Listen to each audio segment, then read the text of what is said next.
ಹಳೆಯ ಚಿನ್ನದ ಒಡವೆನ ಅಧಿಕ ಬೆಲೆಗೆ ಮಾರಬೇಕೆ? ಅಂದ್ರೆ ಆಟಿಕಾಗೆ ಕಾಲ್ ಮಾಡಿ 8880300300. Attica gold company. ದೆಹಲಿಯಲ್ಲಿ ರಾಜ್ಯದ ಹೊಸ ಸಂಪುಟ ರಚನೆಗೆ ಹೈಕಮಾಂಡ್ ಕಸರತ್ತು ನಡೆಸ್ತಾ ಇದೆ. ದೆಹಲಿಯಲ್ಲಿ ಕೆಸಿ ವೇಣುಗೋಪಾಲ್ ಭೇಟಿಯಾದಂತ ಸುರ್ಜೇವಾಲಾ, ರಾಹುಲ್ ಗಾಂಧಿ ಭೇಟಿ ಬಳಿಕ ಕೆಸಿ ವೇಣುಗೋಪಾಲ್ ಭೇಟಿಯಾದ ಸುರ್ಜೇವಾಲಾ.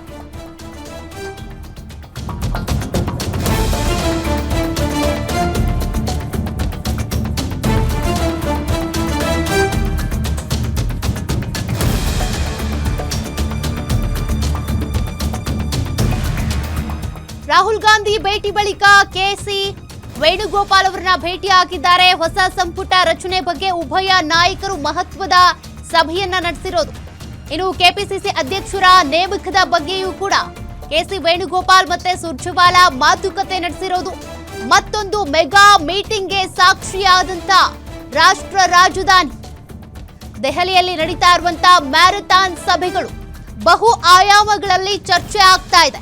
ಒಂದ್ ಕಡೆ ಸಿದ್ದರಾಮಯ್ಯ ತಮ್ಮ ಸಿಎಂ ಸ್ಥಾನಕ್ಕೆ ರಾಜೀನಾಮೆ ನೀಡಿದ ಬಳಿಕ ಹೈಕಮಾಂಡ್ ನಾಯಕರನ್ನ ಭೇಟಿ ಮಾಡಿ ಧನ್ಯವಾದ ತಿಳಿಸಿದ್ದಾರೆ. ಅಲ್ಲಿ ಮ್ಯಾರಥಾನ್ ಸಭೆಗಳು. ಮತ್ತೊಂದ್ ಕಡೆ ಡಿಕೆ ಶಿವಕುಮಾರ್ ಅವರು ಕೂಡ ತಮ್ಮ ಸಚಿವ ಸಂಪುಟ ರಚನೆಗೆ ಅಂತೇಳಿ ಹೈಕಮಾಂಡ್ ನಾಯಕರನ್ನ ಭೇಟಿ ಮಾಡ್ತಿದ್ದಾರೆ. ಅದೇ ರೀತಿಯಾಗಿ ಹೈಕಮಾಂಡ್ ನಾಯಕರು ಕೂಡ ಕೂತು ಚರ್ಚೆ ಮಾಡ್ತಾ ಇದ್ದಾರೆ.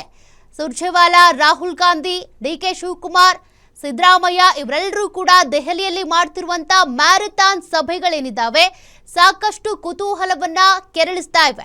ಜೊತೆಗೆ ಮಹತ್ವ ಪಡ್ಕೊಳ್ತಾ ಇರುವಂತ ಮೀಟಿಂಗ್ಗಳು ಮುಂದೇನಾಗಬಹುದು, ಯಾರು ಸಚಿವ ಸಂಪುಟಕ್ಕೆ ಸೇರ್ತಾರೆ, ಯಾರು ಡಿಸಿಎಂ ಆಗ್ತಾರೆ, ಕೆಪಿಸಿಸಿಯ ಸಾರಥಿ ಆಗೋದ್ಯಾರು, ಎಲ್ಲಾ ಪ್ರಶ್ನೆಗಳಿಗೂ ಕೂಡ ಇವತ್ತೇ ಉತ್ತರ ಸಿಗುತ್ತಾ? ಆ ಉತ್ತರ ಕಂಡುಕೊಂಡೇ ಡಿಕೆ ಶಿವಕುಮಾರ್ ಅವರು ದೆಹಲಿಯಿಂದ ಬೆಂಗಳೂರಿಗೆ ವಾಪಸ್ ಆಗ್ತಾರಾ? ಕಾದ್ ನೋಡ್ಬೇಕಿದೆ.